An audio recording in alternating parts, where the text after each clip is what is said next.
Assalamualaikum warahmatullahi wabarakatuh. Perkenalkan, nama saya Ibrahim Hasan Kusai, NPM 28101029, dan kali ini saya akan menjelaskan klasifikasi objek langit, dataset yang kelompok kami pilih. Jadi di klasifikasi objek langit ini merupakan dataset yang membahas tentang klasifikasi dari tiga objek langit, apakah objek tersebut termasuk galaksi, quasar, atau bintang. Jadi ada 18 kolom. Yang pertama itu objek ID atau objek yang ditangkap oleh kamera. Kemudian alfa itu merupakan sudut kanan kiri yang diukur dari titik 0 astronomi. Kemudian delta itu sudut naik turun yang diukur dari ekuator.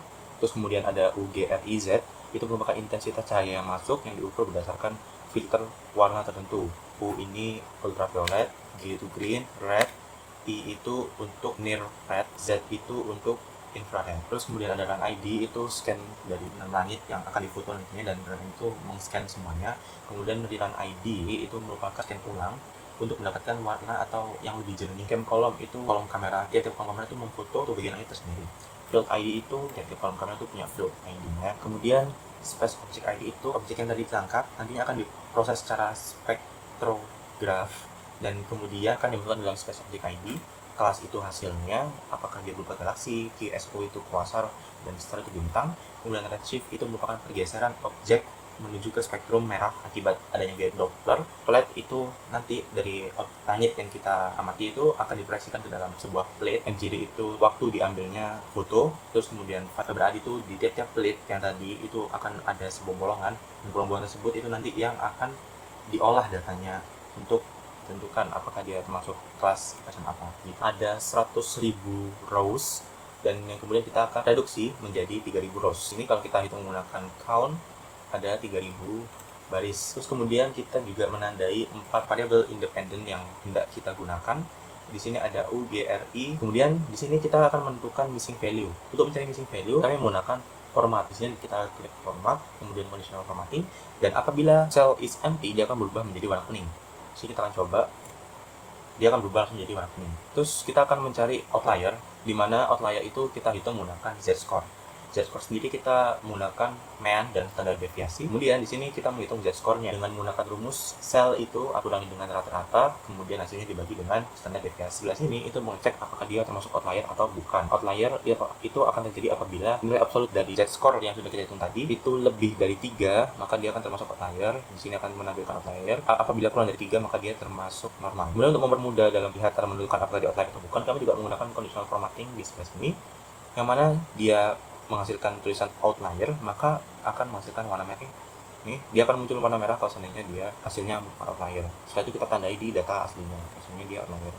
Untuk missing value sendiri tidak ada ya di sini. Setelah itu kita reduksi datanya, kita missing value kita hilangkan, outliernya kita hapus, terus kemudian variabel-variabel yang tidak perlu kita hapus, dan ini merupakan data bersih. Perkenalkan, nama saya Muhammad Alvin Hilman dengan NPM terakhir 185. Saya dari kelompok 1. Di sini saya akan melanjutkan penjelasan tentang klasifikasi objek langit ya. Di sini saya akan menjelaskan sheet keempat, yaitu pengolahan data. Di sini kita akan mencari mean, median, modus, varian, dan standar deviasi. Jadi kita akan langsung mulai saja ke mean ya. Di sini mean di sini menggunakan rumus sum. Kita ke perhitungan manual menggunakan rumus dulu. Jadi di sini adalah sum A3 A2 slash count A3 A2 maksudnya adalah kita akan menjumlahkan ya dari baris A3 hingga A2992. Setelah itu dibagi dengan berapa banyak data yang ada dari A3 sampai A2992. Oke, selanjutnya median. Median di sini kita menggunakan indeks sort A3 A2292, count A3 A2992 plus 1 per 2. Maksudnya di sini kita menghitung ya. Pertama kita sort dulu atau mengurutkan data dari yang terkecil ke yang terbesar. Jadi hasil fungsinya adalah daftar angka yang sudah berurutan gitu ya. Setelah itu kita count untuk menghitung berapa banyak angka di dalamnya. Setelah itu kita plus 1 per 2. Maksudnya jadi berapa banyak angkanya nanti ditambah 1. Setelah itu dibagi 2 untuk menentukan nilai tengahnya ya. Sebagai contoh, misal ada 9 data. Setelah itu akan ditambahkan 1 jadi 10, terus dibagi 2, hasilnya adalah 5 gitu. Oke, lanjut saja ke modus atau nilai yang paling sering muncul ya. Di sini kita menggunakan indeks A3 A2992, match max on if A3 A992, A3 A2992, on if A3 A2992, A3 A2992, 0. Maksudnya apa? Di sini kita akan menghitung berapa kali setiap nilai dalam A3 A2992 muncul di seluruh rentangnya. Jadi nilai max count if A3 A29, A3 A29 itu mencari jumlah kemunculan tertinggi dari semua nilai yang ada pada data tersebut. Misalnya contohnya itu nilai 21,46973. Jadi akan dicari berapa nilai itu muncul gitu. Terus max. Jadi dari sini hingga ke akhir ini adalah untuk mencari posisi pertama di mana jumlah kemunculannya itu sama dengan nilai maksimum tadi gitu. Jadi fungsi tersebut itu untuk menentukan posisi pertama yang merupakan modus atau yang sering muncul gitu. Oke, selanjutnya kita langsung lanjut ke variasi ya. Variasi di sini itu adalah apa ya? Kita akan menghitung selisih terhadap rata-rata ya. Jadi di sini A3 A2992 itu adalah rentang datanya yang akan kita pakai. Terus H3 ini adalah rata-rata atau mean yang ada di sini ya, 22,30059 ini. Terus dengan begitu kita akan menggunakan ini rumus ini A3 A2992 min H3 pangkat 2. Jadi kita dari data tersebut kita kurangkan dengan rata-rata dengan mean, setelah itu akan dipangkatkan 2. Setelah dipangkatkan 2 akan dibagi dengan akan dibagi dengan jumlah datanya tersebut ya. Oke, selanjutnya adalah standar defisiasi. Jadi standar defisiasi ini untuk mengambil akar kuadrat dari varian sehingga hasil akhirnya adalah simpangan bagus standar defisiasi gitu. Begitu ya. Itu untuk perhitungan manual menggunakan rumus. Untuk menggunakan rumus library Excel, ini mean di sini tinggal average atau rata-rata, terus jumlah datanya, terus median di sini juga menggunakan median, modus menggunakan mode, variasi menggunakan var, dan standar deviasi menggunakan STDEV. Oke, kita lanjut ke slide ke 5 ya, yaitu normalisasi data. Jadi di normalisasi data ini kita menggunakan apa ya? Jadi nilai maksimumnya adalah 1 dan nilai paling minimumnya adalah 0 gitu. Jadi kita menggunakan rumus A3/max terus $L $3. Ini maksudnya apa? Jadi kita dari A3 di sini 23,87882 ini dibagi maxnya di sini adalah sini. Jadi di sini adalah max A3 A29. Jadi nilai paling tinggi yang ada di data tersebut adalah di sini ada 27, di baris U ini ada 27,699 ini, baris G ada 26,53, baris R ada 24,802 dan baris I ada 23,800. Jadi nilai dari ini nilai A3 ini dibagi dengan max yang ada di sini ya, yang ada di baris L3 ini. Begitulah seterusnya. Jadi ini A3, A4, A5, A6. Jadi akan diperoleh nilai normalisasi tersebut. Jadi tidak ada yang lebih dari 1 dan tidak ada yang kurang dari 0 gitu. Assalamualaikum warahmatullahi wabarakatuh. Perkenalkan, nama saya Frian Ilham Satria dengan 3 digit NPM terakhir yaitu 209. Baik, di sini saya akan menjelaskan tentang penyajian data distribusi frekuensi. Tapi karena data kami ini masih berupa data tunggal, maka kita ubah terlebih dahulu ke data kelompok. Dengan caranya saya ambil dari materi ketiga pengolahan data ini. Pertama, kita tentukan jangkauannya terlebih dahulu dengan rumusnya yaitu data terbesar dikurangi dengan data terkecil. Nah, cara mencari data terkecilnya ini kita menggunakan rumus min. Lalu untuk data terbesar kita menggunakan rumus max. Nah, jangkauannya tinggal kita kurangi kedua nilai itu saja dan menghasilkan nilai 12,00854.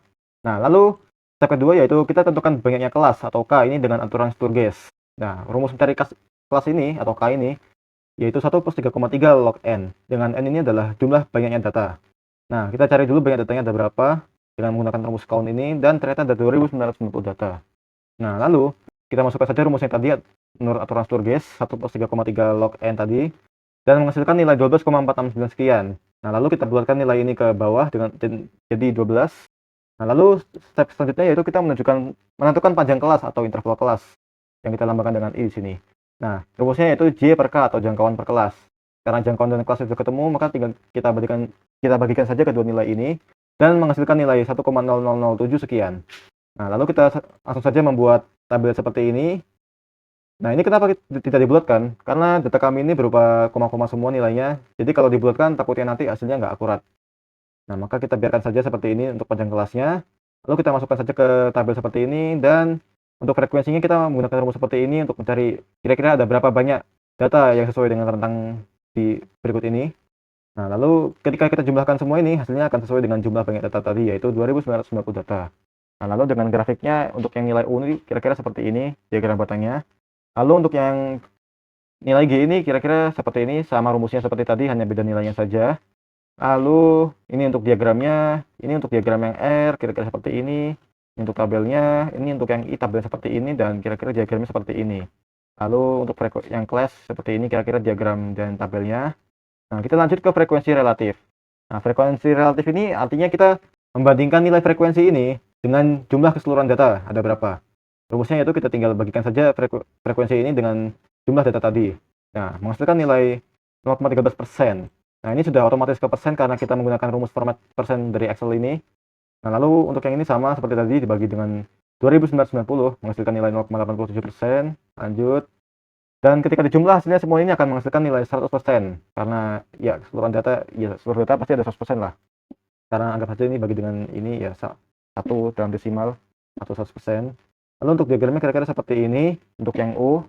Nah, lalu yang untuk yang G kira-kira seperti ini diagramnya bentuknya. Lalu ini untuk yang R kira-kira seperti ini. Lalu untuk yang I kira-kira seperti ini bentuknya, teman-teman. Oke, lalu ini untuk yang diagram yang kelas ya, frekuensi relatif kelas seperti ini kira-kira. Lanjut saja ke penyajian data distribusi frekuensi kumulatif kurang dari dan lebih dari. Pertama kita masuk ke frekuensi kumulatif kurang dari. Yang artinya ini maksudnya adalah kita kira-kira ada berapa banyak nilai yang nilainya kurang dari batas atas kelas atau rentang tersebut. Nah, di sini karena batas atasnya itu 16,69 sekian, maka kira-kira ada berapa banyak nilai yang kurang dari 16,69 sekian ini. Dan ditemukan ada 4 ya. Lalu lanjut, ini ada nilai yang kurang dari 17,69183 sekian ini, ada 30 data. Sebenarnya frekuensi kumulatif kurang dari ini seperti ini, tambah ini kan masih 0 karena tambah dengan 4 ya 4. Lalu 4 tambah 26 30. Ini intinya kumulatif itu kan karena kumulatif berarti penjumlahan atau tambah-tambah terus. Sehingga ini jumlah keseluruhan datanya ada 2990. Jumlahnya ada di sini ya, bukan di bawah sini karena ini kelas terakhir dan penjumlahannya sudah selesai. Nah, lalu untuk frekuensi kumulatif lebih dari, ini kebalikan dari frekuensi kumulatif kurang dari. Nah, pengertian dari frekuensi kumulatif lebih dari sendiri kira-kira maksudnya itu adalah kira-kira ada berapa data yang nilainya lebih dari batas bawah dari kelas atau rentang tersebut. Nah, di sini karena rentangnya yaitu batas bawahnya 15,69 sekian ini, maka ini mencakup semuanya karena nilai 15,69 sekian ini merupakan data terkecil. Maka nilai yang terkecil ketika lebih dari ya berarti semua data dong. Lalu kita masukkan saja nilainya yaitu 2990. Nah, lalu sama seperti tadi tapi ini kebalikannya, ini berarti dikurangi. Jadi ini kurangi 4 sama dengan 2986, ini kurangi 26, 960 seterusnya hingga 35 karena ini sudah terakhir. Nah, lalu kira-kira seperti ini untuk diagramnya yang U. Lalu ini untuk yang G seperti ini. Pertama untuk frekuensi kumulatif kurang dari ini mulai dari nilai paling kecil lalu ke atas ke bawah. Lalu untuk frekuensi kumulatif lebih dari ini mulai dari terbesar lalu ke bawah seperti ini karena kebalikannya anggap saja ya. Berlawanan. Nah, lalu ini untuk yang nilai R diagram seperti ini, lalu ini untuk yang I seperti ini, dan ini untuk yang diagram kelas frekuensi kumulatif kurang dari dan lebih dari untuk kelas. Nah, lanjut ke frekuensi relatif kumulatif kurang dari. Ya, sebenarnya sama saja kayak tadi, tapi ini karena frekuensi relatif jadi kita jadikan ini dalam bentuk persen semuanya. Nah, berarti ini sebenarnya tinggal bentuk persen saja sih.